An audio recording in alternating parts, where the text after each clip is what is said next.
Thank you, Chairwoman and committee members, for letting us speak today on behalf of our Special Education Alliance and some others as well in our community as a whole. First off, I want to just say thank you to the voices that already came before us. Obviously, as we know, there are many families and kids and people affected by this and have been for a long time. It's been an issue that people have been trying to get resources for and different opportunities for a long time. So no one is unaware of that.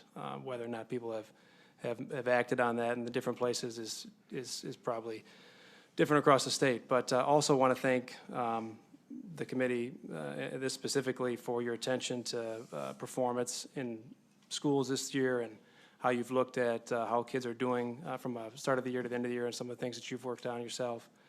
And, you know, because we too have felt that the move towards really paying attention to how we're starting each year and moving each year is important and relates to this topic around literacy and those kinds of things. So I think that what I want to do today is just let these three people here speak quickly to some of the things that we've spoke about together here. We brought an expert here from has looked at these issues around the country in terms of how different states have implemented things.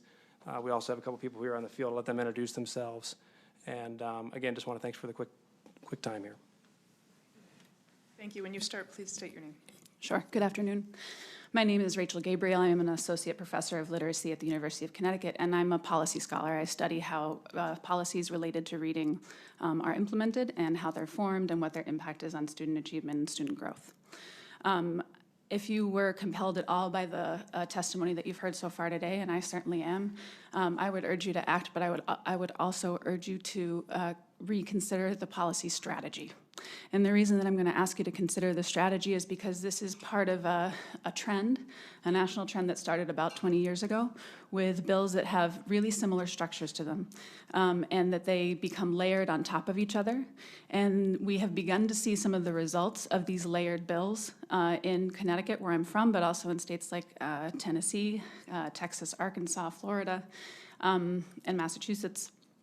And we've started to see some of these strategies actually fail and backfire. And so I wanted to share some of the things that we're learning. I just finished serving on the steering committee that was charged with studying the implementation of our dyslexia package, which is very, very similar to yours. All of these have this similar structure of a focus on screening, professional development, teacher preparation, intervention quality, and an evidence base for instruction and intervention. All of those ideas are quality ideas. There are some challenges in implementation that I'm going to urge you to get in front of before moving forward with the bill as written. One strategy related to screening is that there is no single screen that can effectively identify the characteristics associated with risk for dyslexia. We studied with a team of neuroscientists in order to find the one. There isn't one, and if you combine all 4 or 5 that we had approved in our state, you would have to give all 5 and you'd still be missing some of the key criteria at every grade level. And so the pact that we're making with parents and students saying we're screening for this, we are screening for it in Connecticut, but we continue to miss people, not because we're not following the law, but because the tools are inadequate to the task. At the same time, however, the vendors are not held accountable for this inadequacy. The vendors are not held accountable when screeners fail to identify. Vendors of intervention and professional development and instructional materials are also not held accountable when students continue to struggle or when teachers struggle to implement. And so we've narrowed the choices that teachers have to a couple of screeners and a couple of intervention programs, which basically hands the contracts to vendors that have no accountability to the state, to the parents, to the students, or anybody else. Another challenge associated with implementation relates to who is getting identified.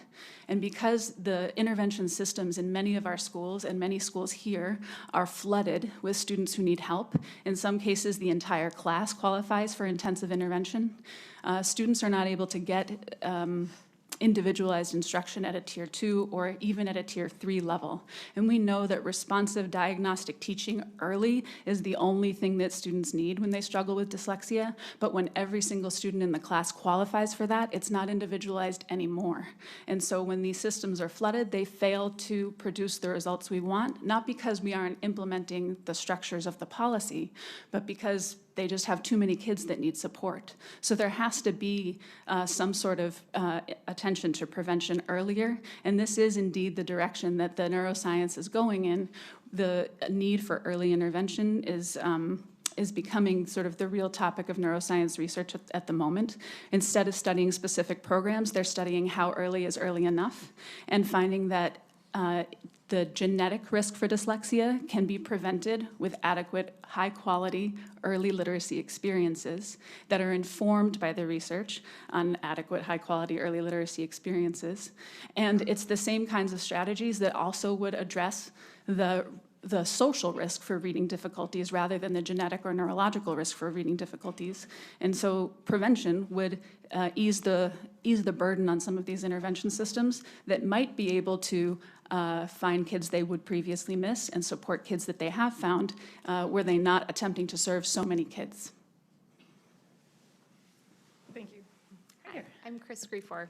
I am Assistant Superintendent in Troy Schools. I've also, I have the benefit of working with our folks in Macomb and also around the state on a regular basis around comprehensive literacy instruction. And so I just want to start by thanking my colleagues in the field from just a tremendous point of view that we take in terms of passion for kids. I think as Dr. Gabriel underscored, the importance of getting this right is a passion that we all have. It's important that just from a practitioner standpoint, as we meet with people across our state and kind of work together on a collaborative effort to improve learning outcomes for students, one of the things that we're hearing so much from parents and from kids is how overly assessed we are. And so what that looks like right now under PA 306, we have upwards of either 6 to 7 days, depending on our grade level, that we're already taking from instruction. And so, as Dr. Gabriel pointed out, we think this is extremely important to be comprehensive and to get this right for our students and for our staff. Our teachers are incredibly overwhelmed from the fragmented approaches that we've taken from one district to another, and it's incredibly important that we continue to invest in them to influence our children on a regular basis. And so I would just urge you to really think about how we can systemically improve outcomes for kids. I think we have some really important, great examples here in our state. We also have access to many of the materials that have been discussed today already, but I think it's important that we continue to forge ahead in ways that we can empower and build the capacity of our staff to learn and grow around student learning. That's really important to our state. Yeah.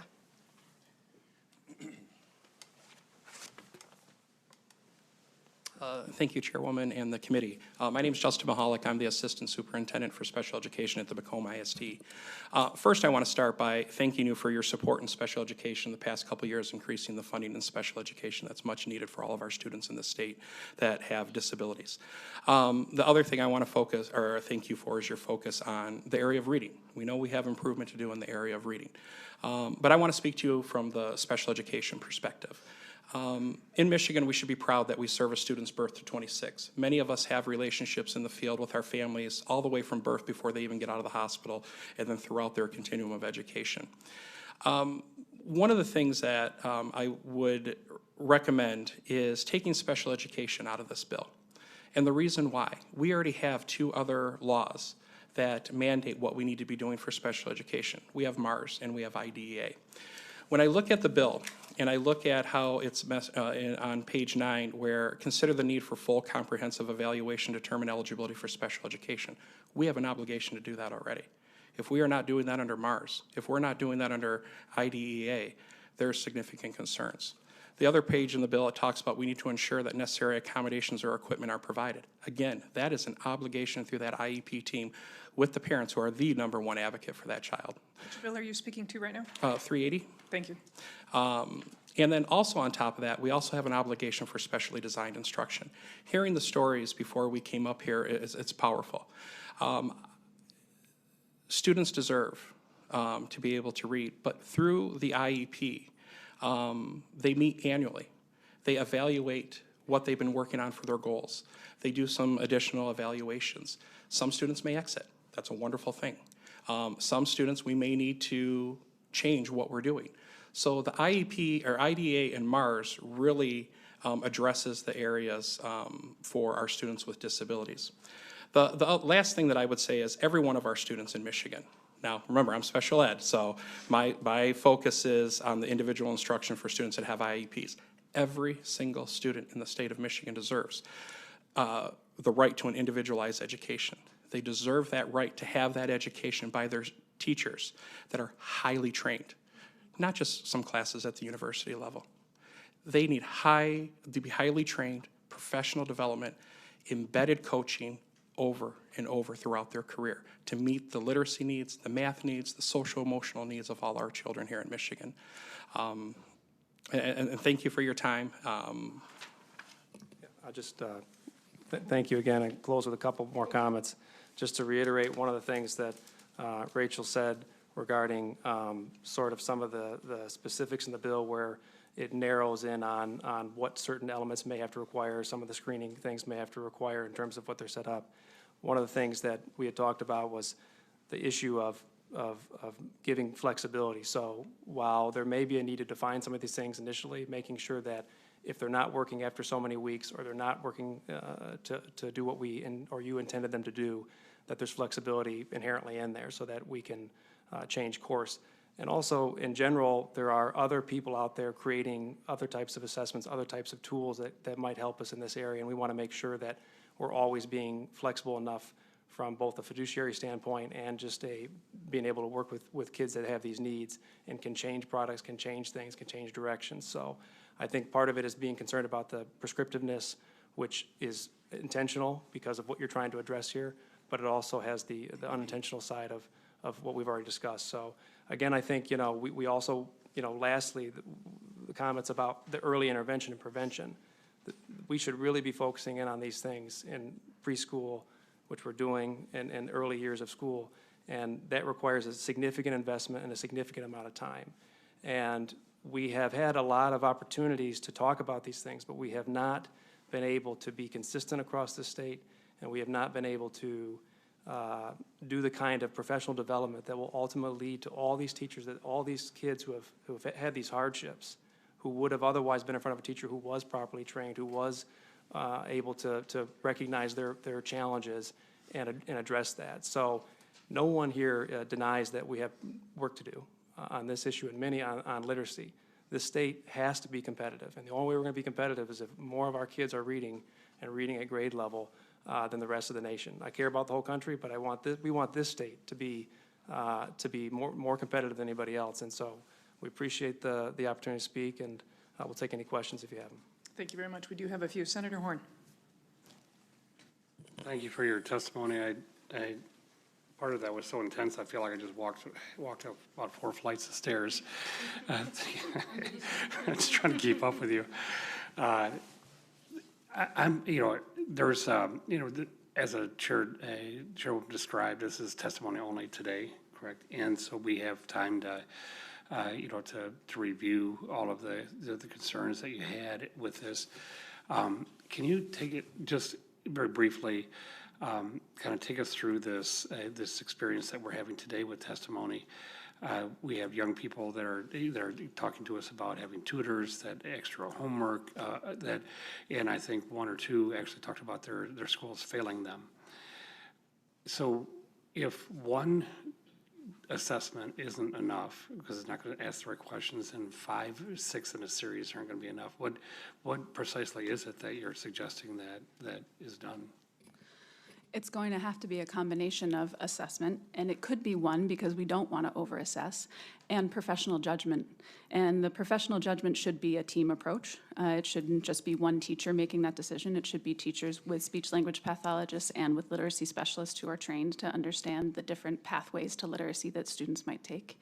But the screen can't be a guarantee. So when we communicate with parents about we now have this dyslexia screen, we don't have a dyslexia screen that can reliably do the work that we want it to do.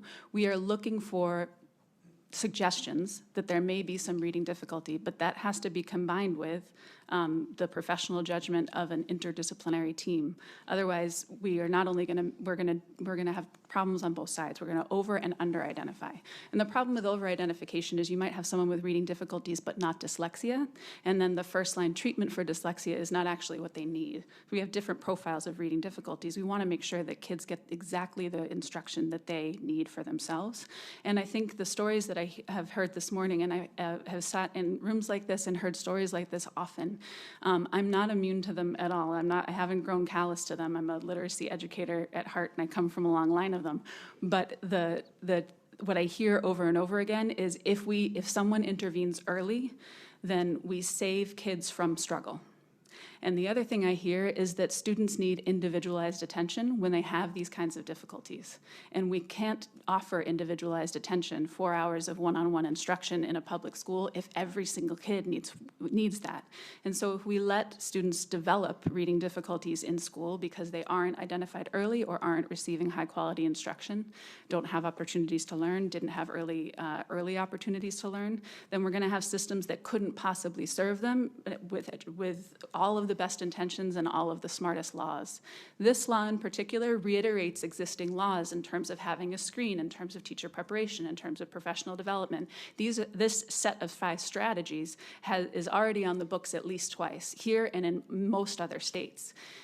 The third wave of dyslexia legislation is usually called science of reading legislation, and this is sort of a similar, this set of bills right now follows that trend of the third wave of dyslexia legislation, which takes existing law and says, we have one round of it that says you've got to screen, you've got to prepare teachers, give them professional development, another round of it that says do it with these tools, and I think that's where we are at the moment in Michigan, and then this third wave says do it this way and not these ways. So we're kind of narrowing what schools are able to do.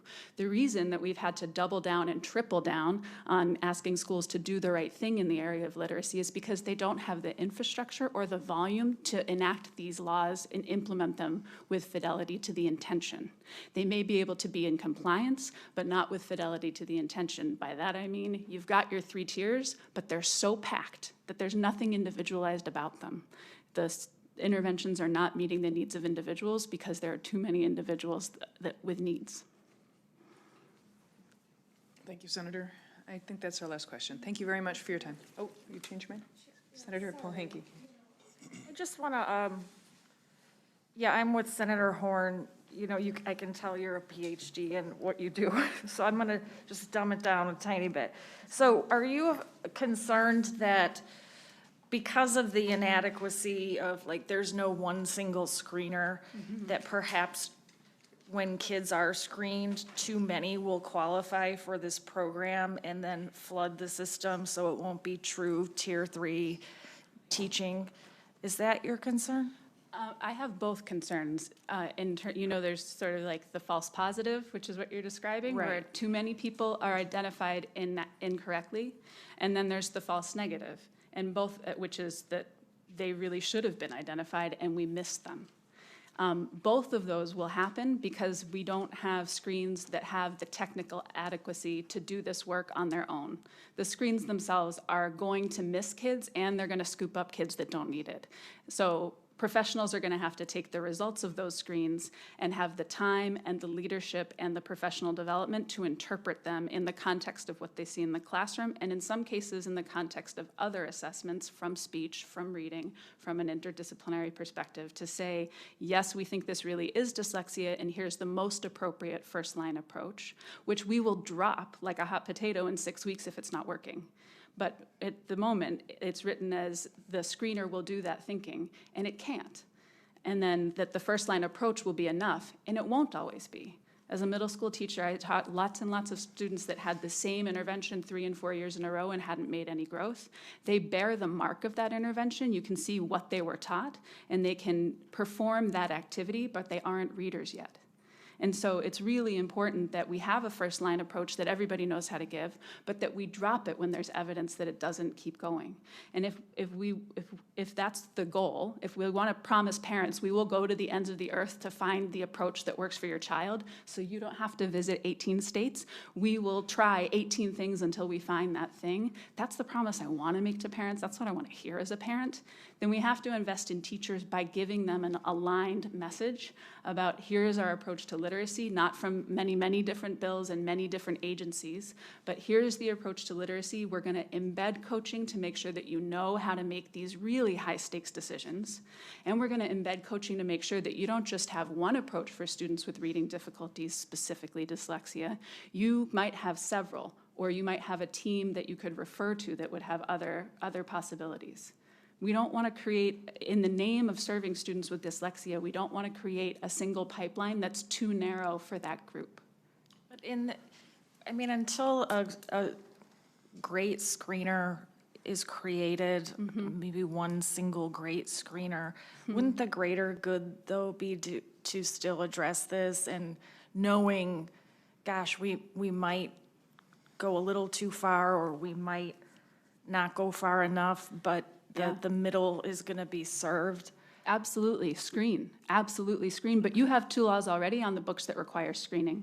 And so if screening isn't happening correctly or happening well, we need to figure out why. What infrastructure is needed to make sure that we are using screens in the best way possible? Because I don't know what year it was for Michigan, but we've had 10 years of a law that says we have to be screening for early reading difficulties K-3. And this year we just made it K-5, but that doesn't make us do a better job of it. Making another law that says, well, use these screeners, doubling down on the screening.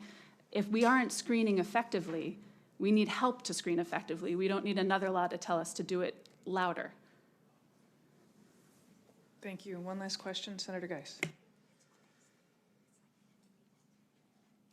Thank you, Madam Chair, and thank you for your testimony. In fact, everyone who's testified, thank you. To the point about whether there's an entire classroom of students who would need the intervention, I want to point back to what our very first testifier said, Henri. So, and thank you. My youngest is the same age as both Henri and Asher, so I feel a little affinity for you. But he said, I should have learned these things sooner. School is easier now. These things should be taught to all kids when they are younger. And yes, we do have screening embedded in the literacy intervention law that was written in this state, but not specifically targeting dyslexia.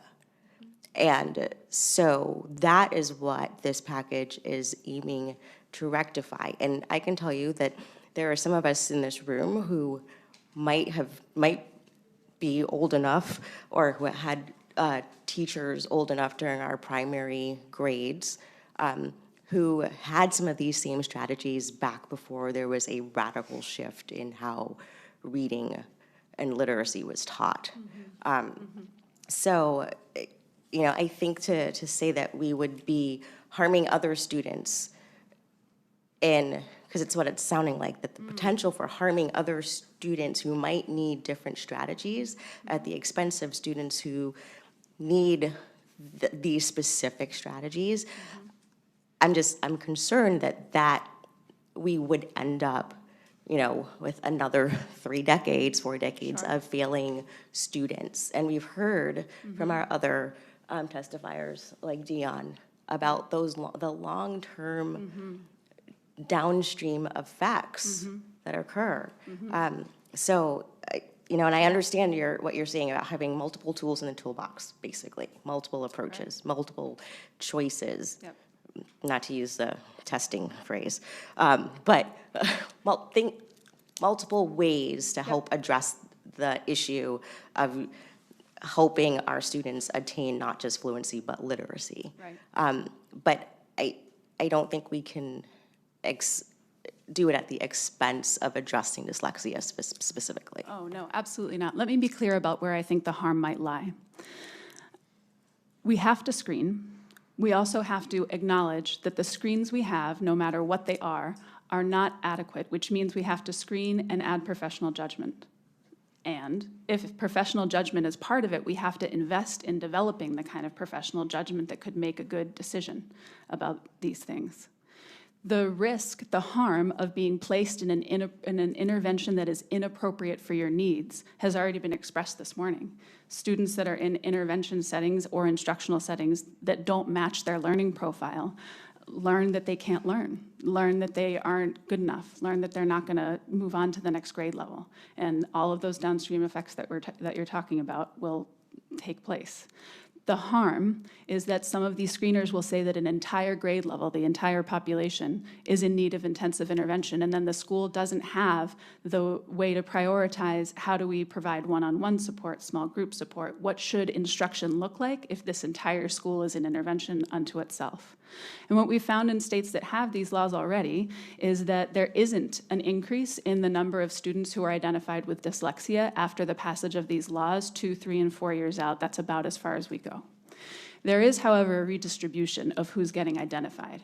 So schools that are in lower income neighborhoods that have lower achievement scores historically, where more students are likely to be struggling with reading, have lower dyslexia identification numbers because so many kids are struggling that they can't tell the difference between a genetic neurological difference and a social difference of not having adequate early childhood or not having adequate instruction in K1, 2, and 3.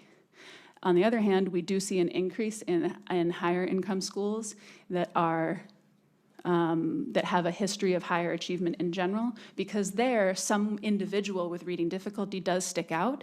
And so with the increased attention on dyslexia, which I think is a universally good thing, I think awareness is really important around these issues. With the increased attention, when the school has the capacity to stop and take a look, they will identify with dyslexia. They will identify kids with dyslexia. But when schools are competing against multiple initiatives, multiple turnaround schemes, multiple messages about what they should be doing and how poorly they're doing, they're not identifying more kids with dyslexia. And I would argue probably are not taking a coherent, comprehensive approach to increasing the literacy levels of everybody that failed that screener. That sounds like an argument then to make sure that those school districts that are traditionally or economically more disadvantaged to have the screening and the ability to utilize it. But they do, and they should.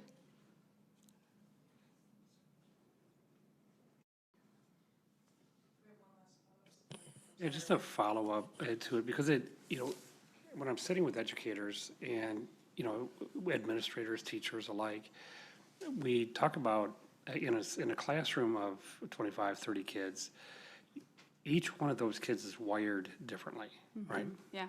Is that correct to say? I mean, they may be similar in many cases, but they're all wired differently. Yep. How our teachers reach out to each individual kid, in spite of our conversation today about challenges with dyslexia. Yeah. You have to do this anyways, correct? That's right. And so there's no silver bullet. Right. And so I think what I'm hearing you say is just take the good things about this. Yes. And then create the teams that recognize that those students will be different, and then really focus on them as a team and just work together, right? Basically. Yeah, I think the structure of this bill, which is similar to the structure of at least 2 other existing bills, is a really good foundation. But to whatever extent that foundation is not accomplishing its goals, doubling down on that foundation one more time risks missing an opportunity to invest in the infrastructure that schools need to make good on the laws that are already on the books. Coherence, alignment, resources, hiring, retention, all of the things that make it possible or really difficult for a school to implement the laws we have with fidelity to the intention of the law. This is an opportunity because there is a sense of urgency, because we've heard from people who've been harmed by this, because we know it's an issue and this is the time and the place, the policy window, if you will, to do this work. It's really important that if we do it, we don't just reiterate laws with more specifics, but we actually create the infrastructure so that these strategies, screening, professional development, teacher preparation. These are the right strategies, but not in, but some schools can do them and some schools just can't. They need the infrastructural support to be able to do them. So I don't argue against screening, not for a second. And I don't argue against holding teacher preparation accountable for making sure teachers know how to teach reading to every kid. And I don't think that we have 25 or 30 different pathways to literacy in the classroom. I think the research tells us we have about 3 sort of common profiles, and then once in a while some outliers, and we need really thoughtful teachers that can identify, is this one of the 3 profiles, and do I know what to do with that? Do I have a good solid first line approach for one of each of these? And then will I I'm know? gonna need to, we have 5 You other got it. people that are still testifying. 5 So is my favorite But we number. can have your contact information, so anybody who has any questions, we can Sure. reach out to you and your you expertise. for the Thank you very time. much for your time.